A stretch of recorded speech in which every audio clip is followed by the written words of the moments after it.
అందరికీ నమస్కారం. Welcome to Telugu what. OG ఇదే ఏడాది విడుదల కాబోతుందా? చాలా డౌట్స్ అయితే ఉన్నాయి. అయితే విడుదల చేయాల్సిన విపత్కర పరిస్థితులు అయితే మేకర్స్‌కి ముందున్నాయని అనుకుంటున్నాం. అంటే ఓజీ అనేది పవన్ కళ్యాణ్ గారి డేట్స్ మీద ఆధారపడి ఉంటుంది కాబట్టి. ఎప్పుడో పూర్తి చేసిన ఓటీటీ డీల్ ఇప్పుడు సినిమా రిలీజ్ డేట్‌ను శాసిస్తుందా? అంటే 2025లో ఓజీ రిలీజ్ చేయకపోతే దర్శక నిర్మాతలకు భారీ నష్టం రావచ్చు అని చెప్పి అంటున్నారు విమర్శకులు.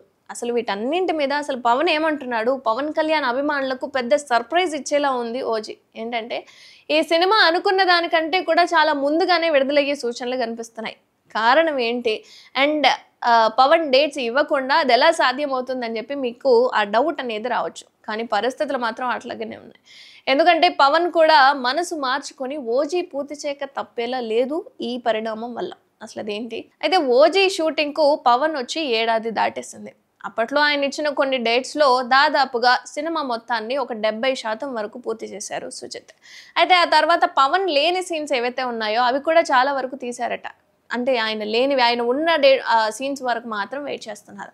అయితే మరో 14 రోజులు గనక డేట్స్ ఇస్తే మిగిలిన షూట్ కూడా పూర్తయిపోతుందని చెప్తున్నారు సినీ మేకర్స్. కానీ అంతలోపే ఎన్నికలు రావడం, అలాగే వెంటనే పవన్ కళ్యాణ్ డిప్యూటీ సీఎం కావడం, ఇక బిజీ అయిపోవడం చకచకచకా జరిగిపోయాయి.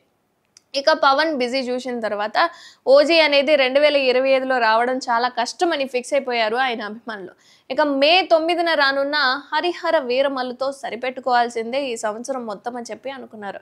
కానీ అప్పుడెప్పుడో పూర్తి చేసిన ఓటీటీ డీల్ కారణంగా ఓజీని ఎట్టి పరిస్థితుల్లో సెప్టెంబర్ లోపు విడుదల చేయాల్సిందే అట. లేదంటే చెప్పిన రేట్లో సగానికి పైగా కోత తప్పదని తెలుస్తోంది. అంటే సగం మాత్రం ఇయర్ అని తెలుస్తోందనమాట. ఈ రోజుల్లో పెద్ద సినిమాల రిలీజ్ డేట్స్ కూడా ఓటీటీ సంస్థలే డిసైడ్ చేస్తున్నాయి. ఈ క్రమంలోనే ఓజీని 2025 సెప్టెంబర్లో చేసేలా డీల్ అయితే కుదిరింది ప్రస్తుతానికి. అంటే సెప్టెంబర్ లోపే మనకి సినిమా అంతా అయిపోతుంది, వచ్చేస్తుంది.